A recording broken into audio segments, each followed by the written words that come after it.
Good morning, नमस्कार। कई दिन बाद मौका मिला है कि हरियाली के नीचे बैठे। तो मैं आज जब सवेरे उठा, बाहर निकला और मैंने ये जगह डिस्कवर की। ऐसे कई सारे जगह हैं जहाँ पे हरियाली हुआ करता था, लेकिन अब बिल्डिंग आ चुकी है, ये तो हर कोई जानता है। तो जो पिछला होता है वो पिछला होता है। The past is the past. जो आगे होगा पता नहीं, लेकिन आज जो है उसका क्या। मुझे एक कहानी याद आती है गौतम बुद्ध के टाइम का। ये जो भिक्षु होता है ना, जैसे आप जानते हो भिक्षुओं का काम होता है बोल लेना और घर घर जाकर भिक्षु मांगना, बेसिकली खाना, अनाज। तो ये कहानी ये दो भिक्षुओं की है। तो ये दो भिक्षु जो होते हैं, मानसून का टाइम है, बारिश का मौसम हिंदुस्तान में जैसा होता है, तो ये लोग भिक्षु मांगने के बाद अपने आश्रम की तरफ चल पड़ते हैं। नदी किनारे आते हैं और उस नदी किनारे इनको एक महिला दिखती है। ये जो महिला है कोशिश कर रही है कि पानी में अपने पैर रखे और नदी पार करे, लेकिन हो नहीं पा रहा है। थोड़ा सा अंधेरा भी हो चुका है, डर रही थी।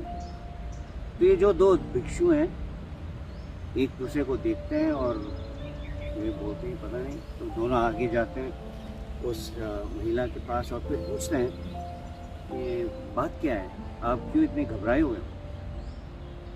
तो वो महिला कहती है मुझे नदी पार करना है, मेरी माँ बीमार है और मेरे सिवाय और कोई है नहीं उसके पास।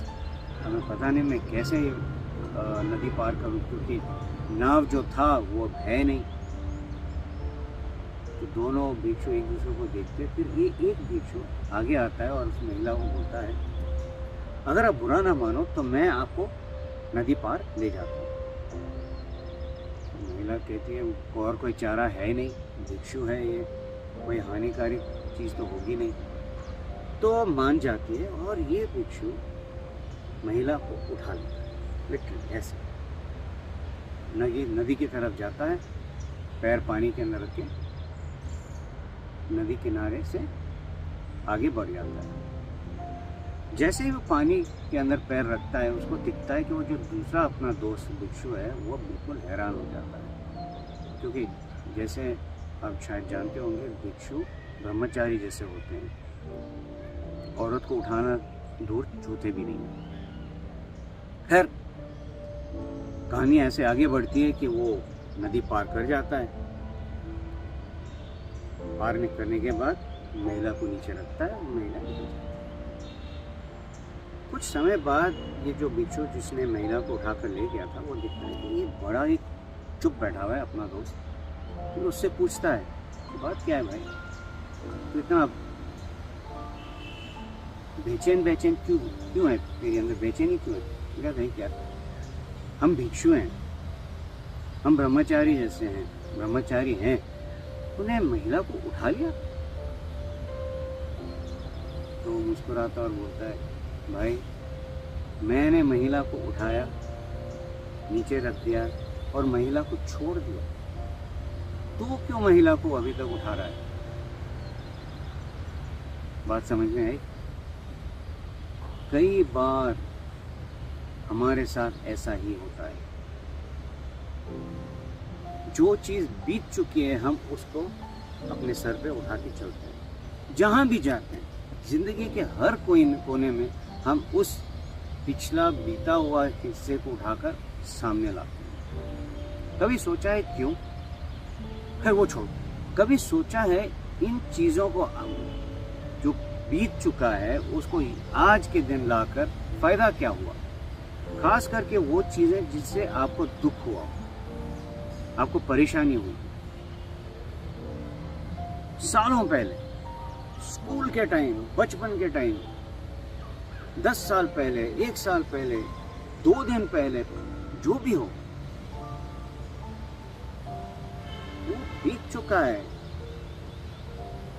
वो कहते हैं ना वाटर अंडर द ब्रिज, जो पानी निकल चुका है वो निकल चुका है, वो दोबारा वापस तो नहीं आएगा।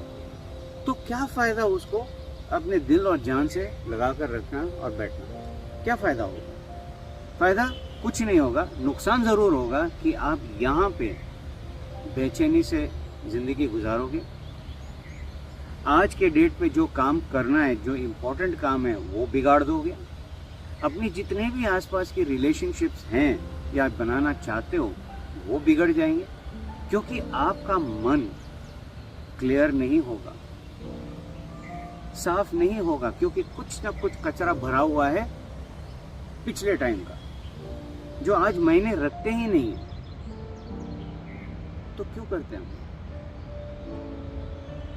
मैं ये नहीं कहता कि भूल जाओ, मैं ये कह रहा हूं अगर आपको कुछ उस वाकयात से कुछ प्रॉब्लम हुई है, आपको डिस्टर्ब किया है, तो सीखो, उससे लेसन्स लो कि हुआ क्या था और उसमें मेरा क्या हिस्सा था।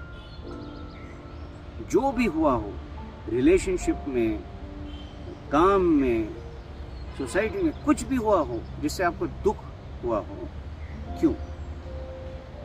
ये नहीं कि तलवार निकाले और चल पड़े लड़ने के लिए, ना ना ना ना ना ना। लेसन क्या सीखा आपने,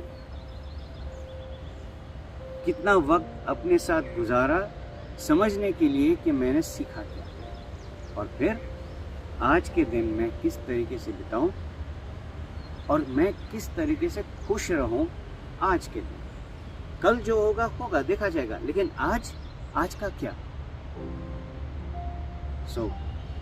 जैसे उस भिक्षु ने कहा, मैं तो उस औरत को, उस महिला को छोड़ दिया था, तुम क्यों उठा रहे हो अभी तक? आज के लिए जियो, जो हो गया सो हो गया, जो कल होगा सो होगा, आज हो रहा है, सोचिएगा जरूर।